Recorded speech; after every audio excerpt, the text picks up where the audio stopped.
welcome back to the Middling Along podcast. I'm your host, Emma Thomas, founder of Managing the Menopause and the Triple Shift.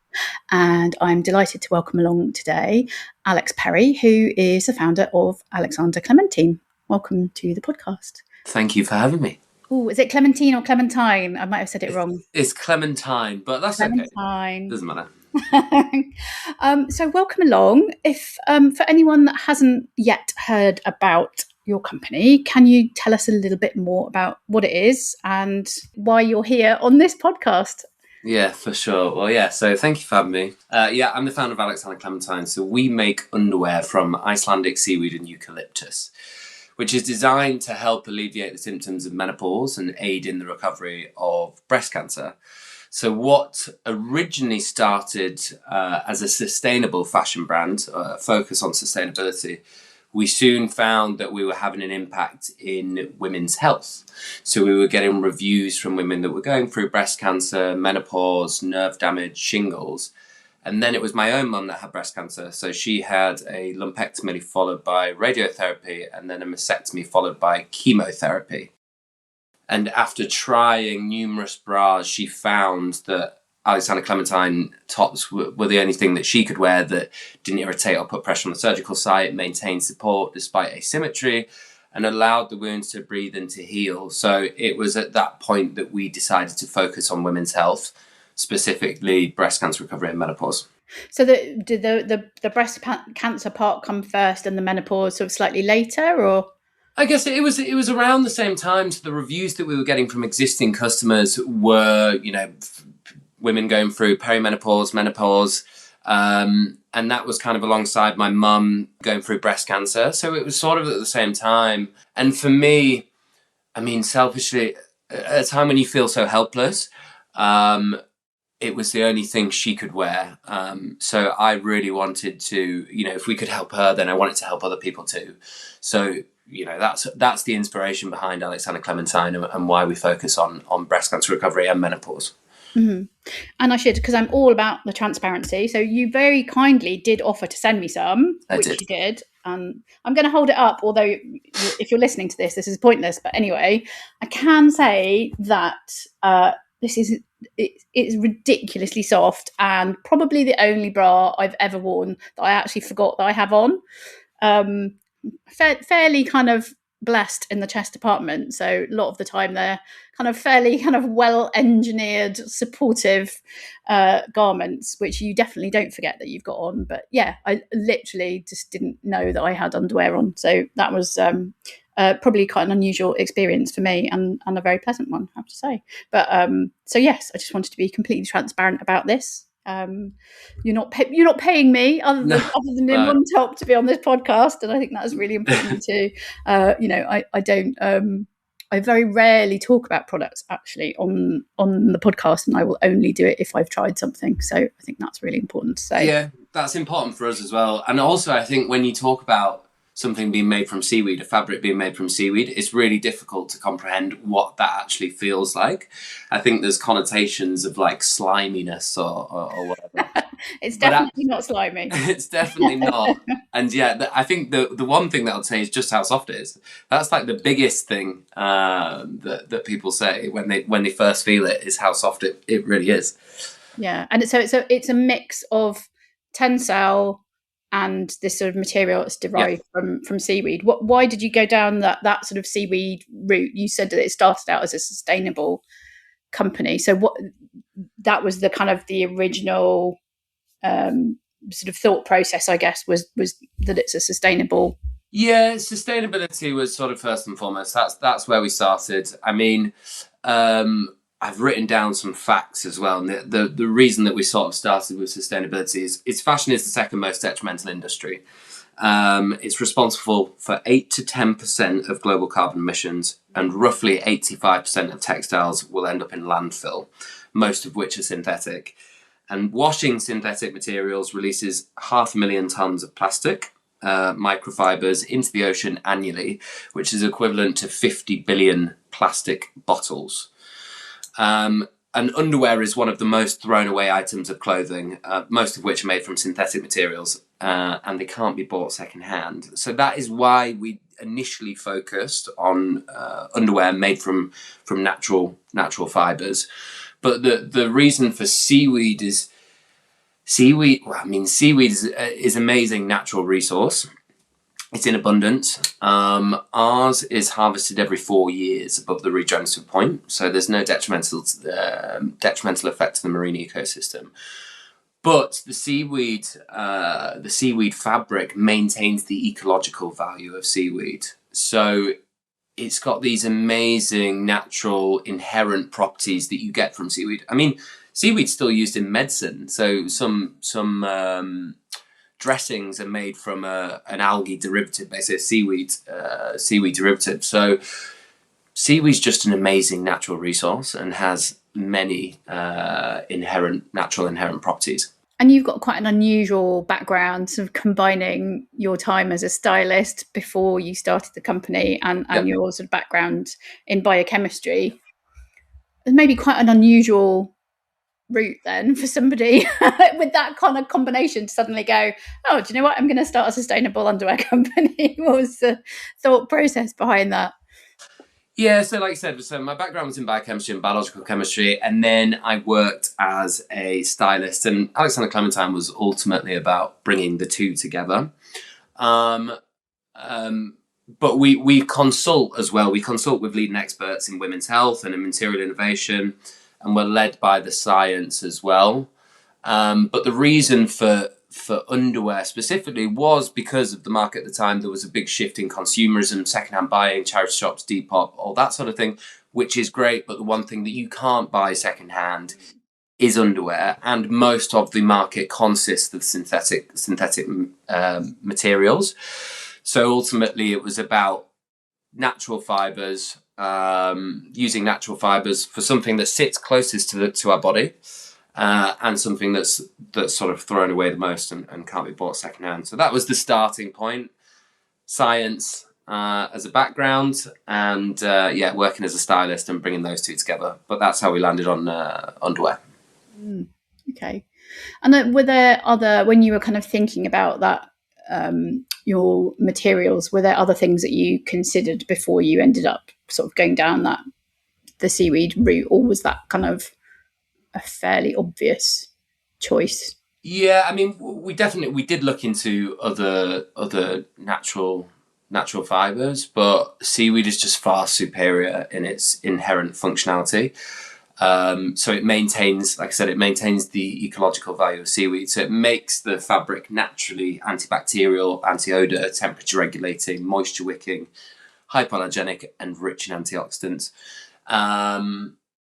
So can those antioxidants actually kind of get through the skin when you're wearing the underwear? Is that what you're saying? I mean, so we haven't done any tests for transdermal activity, so I wouldn't like to say that. That could be the case. We do have the data behind the fact that there is antioxidants in the fabric, so that has been tested.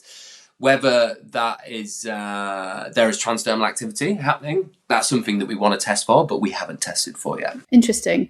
And obviously, there are brands out there who shall remain nameless who are who've kind of seen the menopause market as, and kind of ka-ching, the pound signs go up in their eyes, and they're obviously selling products that are targeted at kind of menopause, hot flushes, night sweats, that kind of thing. Presumably they're not necessarily using, or certainly kind of high street brands that people would be aware of aren't using this kind of technology because of the kind of the cost of materials that are involved, and they're going to be using synthetics. Yeah, so I mean, it's expensive, so a lot of high street brands wouldn't be able to sort of make that switch because, like I said, it's too expensive. But like you said, I think there's a growing awareness of menopause, which is great, but there's also opportunist marketeers out there looking to make money off of menopause. But yeah, there's growing research around synthetic fibres and their effects, and particularly the petrochemicals used to make synthetic fibres, and being carcinogenic and also hormone blockers. So when it comes to, companies putting menopause on a label, but it's made from synthetic materials, I do find it frustrating, and I do wonder how that is beneficial to someone that's going through menopause. And I certainly think there needs to be some sort of advertising standards there. But yeah, there's certainly opportunists, out there. Read the label, I guess, if you're Read the label, not sure about anything. Just to 100% read the label. I mean, my advice would to anyone that's going through menopause is to look at the finer details, look at what it's made from, and opt for natural fibres that are breathable. So whether that's cotton, obviously I'd like to say Alexander Clementine, but look for natural fibres that are breathable. So at the moment you've got a kind of product line. So there's a underwear, Yep, crop top style underwear, and knickers. Are there other things that you're sort of branching out into or thinking about expanding? yeah, for sure. I mean, ultimately, we wanted to keep the product offering really simple and really straightforward. So when it came to designing these pieces, we did consult with experts and surgeons to make sure that they were ergonomically designed but still had a sense of femininity. But we didn't want to overcomplicate the product offering. We wanted the focus to be on the fabric and its ability. And that's the same with colour as well. So we don't do too much colours. We don't want it to be overwhelming when someone comes to the website. We want the focus to be on the fabric, but we will look at expanding our products for sure. But our main focus is on that material innovation. So we want to continue to innovate and work on fabric and innovate in that space for women's health specifically. And for people who are also kind of thinking about sort of sustainability from the point of view of also how it's manufactured, not just what it's made of. Am I right in saying you're currently manufactured in the UK, but you're looking to move to Portugal and sort of thinking about the factory conditions and so on? Yeah. So first and foremost, I'd like to say that our fabric uses, and this is really interesting, it uses 97% less water than cotton in its production.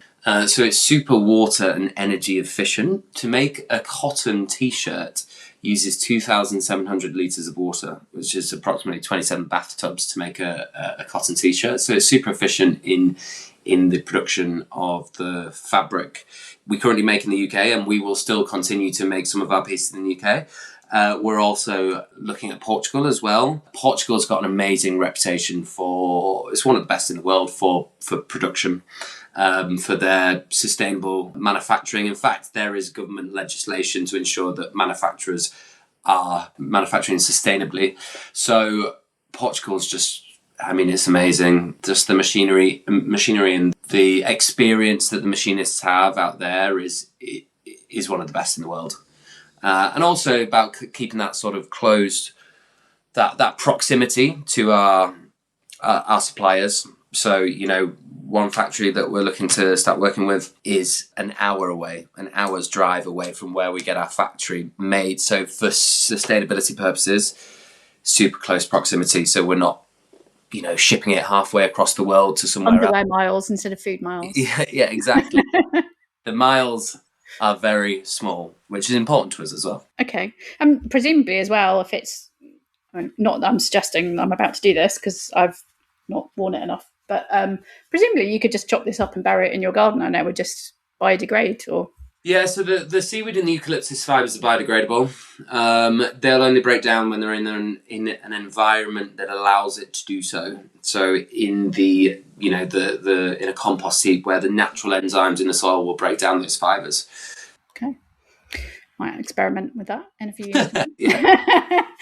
You're obviously you're a younger man. You're having very open conversations about things like menopause, mastectomy, recovery, vulval health. Even how have you found the reaction to that from kind of different groups that you're kind of being very open and having these kind of conversations?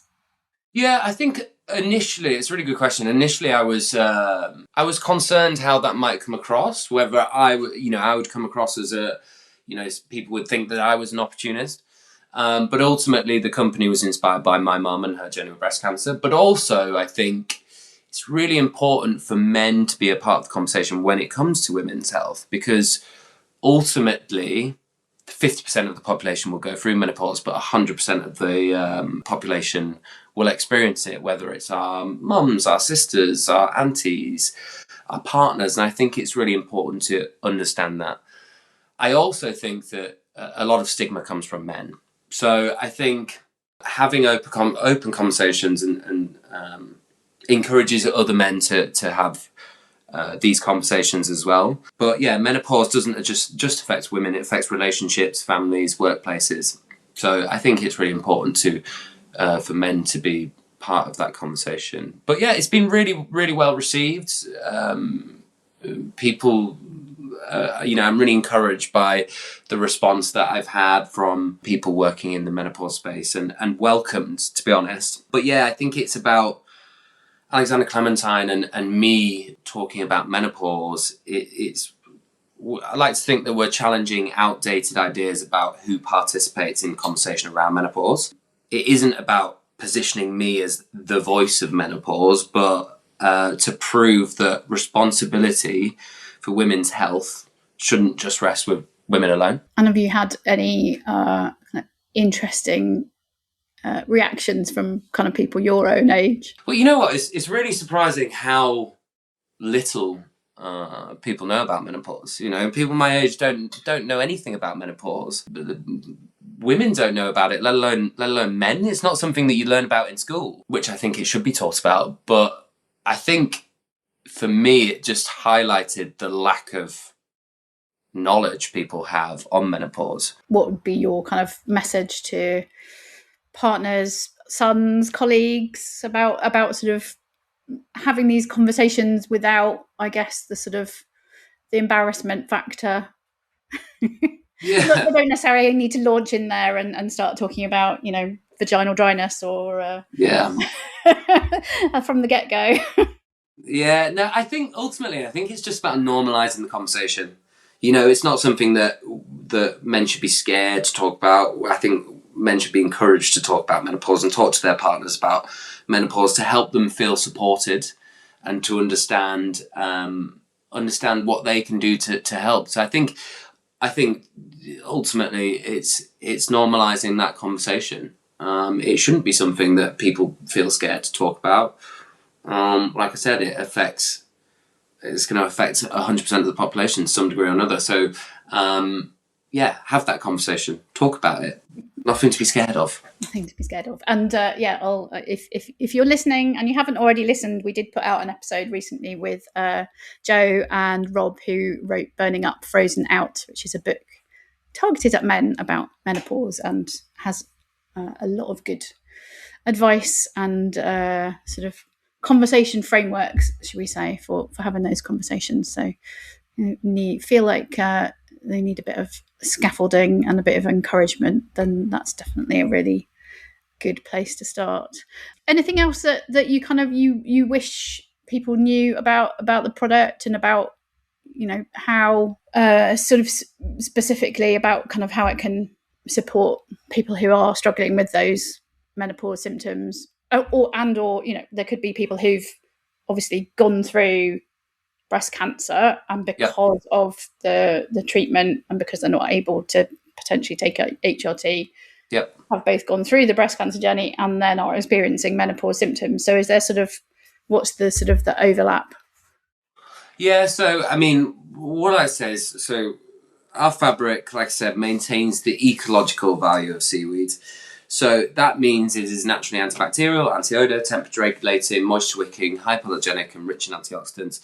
So when it comes to menopause, and I'm very aware there's a lot of symptoms of menopause, but the underwear can help to alleviate the more external-facing symptoms like hot flushes, heightened sensitivity, dry and itchy skin, vulval discomfort, vaginal odour, those more common external-facing symptoms of menopause that tend to affect the areas where underwear sits. When it comes to breast cancer, I like to make it really clear that we're not an immediate post-surgical bra. There is a lot of amazing brands out there that have spent a lot of time ergonomically designing bras for immediate post-surgery. They need to be compression bras. They're often made from synthetic materials to restrict any kind of movement. Where our bras come in best, our tops come in best, is that sort of 2 to 4 weeks post surgery, when that person has a little bit more movement and they need the wounds to breathe and to heal. Often they have the dressing off. So I like to make that really clear that it's not an immediate post-surgical bra. You don't get the same support as you do from synthetic materials, from natural fibres. What I would say to people is most of the markets consists of, like I said, synthetic materials. So just try and avoid synthetic materials, particularly when it comes to your underwear, because that can trap heat, moisture, bacteria, which is just not good. It could make someone more prone to infection. So just that natural breathability of a fabric is really important. So that's the things that I would look out for. And obviously, you care very deeply about sort of backing up your claims with scientific evidence and with research. Is there anything else that you're kind of looking to do on that front, on the research side of things? Yes, for sure. So it's really important to us to have that data. There's lots of companies out there that make claims without the ability to back it up. So all the functionality that we talk about in our fabric has been backed up by science. We have the data on that. We're also led by the science and our customers. So I speak a lot with leading experts in women's health, and we are so focused on that we want to continue to innovate. We want to continue to get that data. We want to continue to improve. So there is some things that we are working on. I can't go into too much detail, but we're working on some really exciting. We're going to be working on some really exciting projects to continue to innovate and to get that evidence-based data for specifically menopause and breast cancer recovery. Yeah, final question then is, where can people find you online if they want to find out more? Yeah, so you'll find us online at alexanderclementine.com. You'll also find us on Instagram if you search Alexander Clementine. We keep everyone updated, usually by email. So if you want to keep updated on what we're doing and any sort of news, you're welcome to sign up to our email and we'll keep you updated there. Great stuff. Alex, thank you so much for coming to chat to us. Yeah, you definitely win the prize for softest underwear I've ever encountered. So yeah, as I say, we don't talk very much about products on here, but there are a couple that I have sort of featured over the last 5 years, and so you're joining quite an exclusive club. Thank you very much for coming to talk to us. Well, thank you so much for having me. It's been lovely. You've been listening to the Middling Along podcast. Do remember to subscribe to be notified when our next episode is live, and why not visit the blog at www.middlingalong.com to sign up to my newsletter as well. I do hope you enjoyed listening today. If you did, I'd be really grateful if you would consider leaving a short review, as that helps people find the podcast and helps get it noticed. Hope you can join us next time. Goodbye for now.